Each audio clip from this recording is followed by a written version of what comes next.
चुनाव भले ही 5-6 महीने बाद हो, लेकिन माहौल गर्मा चुका है। ताबड़तोड़ बड़े नेताओं का दौरा हो रहा है, सौगातों की झड़ी लग रही है, तो सीटों पर अपनी दावेदारी भी जताई जा रही है। कब हो सकता है पीएम मोदी का एक और दौरा, और जिस इलाके में कार्यक्रम तय किया जा रहा है वो क्यों है खास, सब आपको बताएंगे। और मधुबनी के बाद प्रधानमंत्री तीसरी बार बिहार दौरे पर आने वाले हैं। इस बार कार्यक्रम होगा शाहाबाद में। मई के आखिरी हफ्ते में पीएम मोदी शाहाबाद आ सकते हैं। भागलपुर और मधुबनी दोनों जगहों से पीएम ने बिहार को बड़ी सौगात दी। चुनावी साल में शाहाबाद के संभावित दौरे से उम्मीद जताई जा रही है कि एक बार फिर बिहार को बड़ी सौगात मिल सकती है।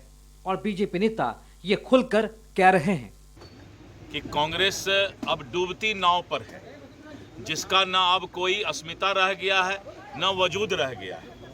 और अब वो जो है देशभक्त के बदले भारत तेरे टुकड़े होंगे गैंग के सहारे में चला गया है। यानी देश के लोग अब उनके साथ नहीं हैं। देश की जनता कांग्रेस को अब नकार दी है।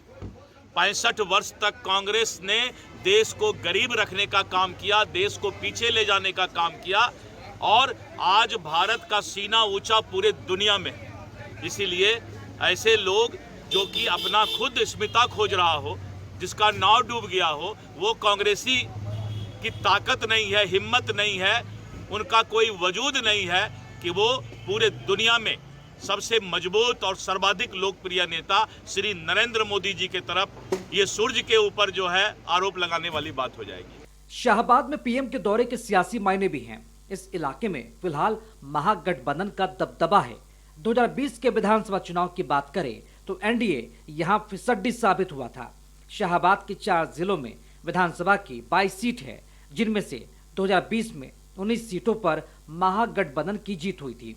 बीजेपी के हिस्से में सिर्फ 2 सीट आई थी, तो जेडीयू का खाता भी नहीं खुल पाया था। एक सीट पर बीएसपी उम्मीदवार जमा खान की जीत हुई थी, जो बाद में जेडीयू में शामिल हो गए। सिर्फ विधानसभा चुनाव ही नहीं, 2024 के लोकसभा चुनाव में भी एनडीए की करारी हार हुई और इंडिया अलायंस ने सभी 4 सीटों पर कब्जा जमा लिया। 2 सीट पर सीपीआईएम के उम्मीदवार की जीत हुई, जबकि एक सीट पर आरजेडी और एक पर कांग्रेस का उम्मीदवार जीता।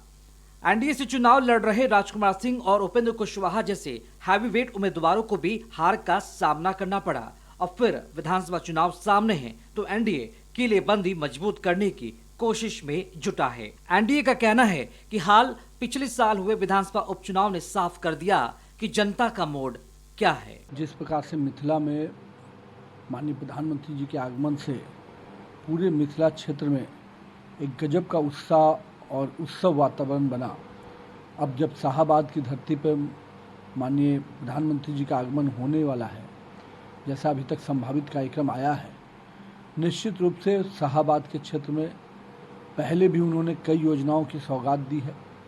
और शाहाबाद के क्षेत्र में जब 2015 में भी वो आए थे, तो जिन जिन चीज़ों की उन्होंने घोषणा की थी, आज उससे अधिक की योजना आज जमीन पर उतरकर योजनाएं काम चल रहा है। एनडीए की नजर सिर्फ शाहाबाद ही नहीं बल्कि मगध पर भी है, जहां दोनों गठबंधनों के बीच कड़ा मुकाबला हुआ था। पहले बात विधानसभा चुनाव 2020 की मगध इलाके में 5 जिले आते हैं और यहां विधानसभा की 26 सीट है। गया में बराबरी का मुकाबला रहा था और विधानसभा की 10 सीट में से दोनों गठबंधन को 5-5 सीट मिली थी।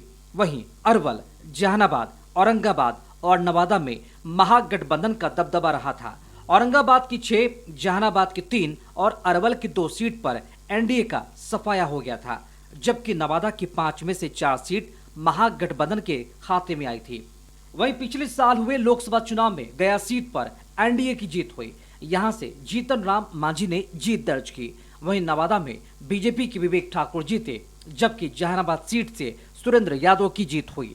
जबकि औरंगाबाद में आरजेडी के अभय कुमार सिन्हा ने जीत का परचम लहराया। इस सीट को बिहार का चित्तौड़गढ़ कहा जाता है, लेकिन लालू यादव ने सोशल इंजीनियरिंग के जरिए एक जाति के दबदबे को तोड़ दिया।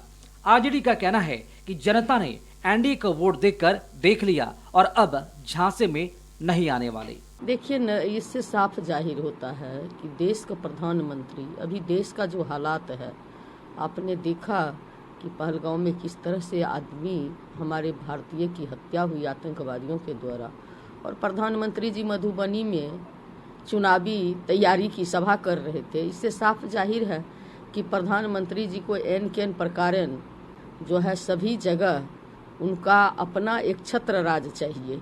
बिहार में भी वो चाहते हैं कि बिहार में हमारा बीजेपी की सरकार बने और नीतीश कुमार को पूरी तरह से मिट्टी पलीत करना चाहते हैं, ये पूरी जग जाहिर है। तो प्रधानमंत्री जी शाहाबाद आ रहे हैं तो शाहाबाद की जनता, हमें नहीं लगता है कि बिहारी अब उनको कबूल करेगी। आंकड़ों से साफ है कि विधानसभा और लोकसभा दोनों ही चुनाव में शाहाबाद और मगध ही एनडीए की कमजोर कड़ी रहा था।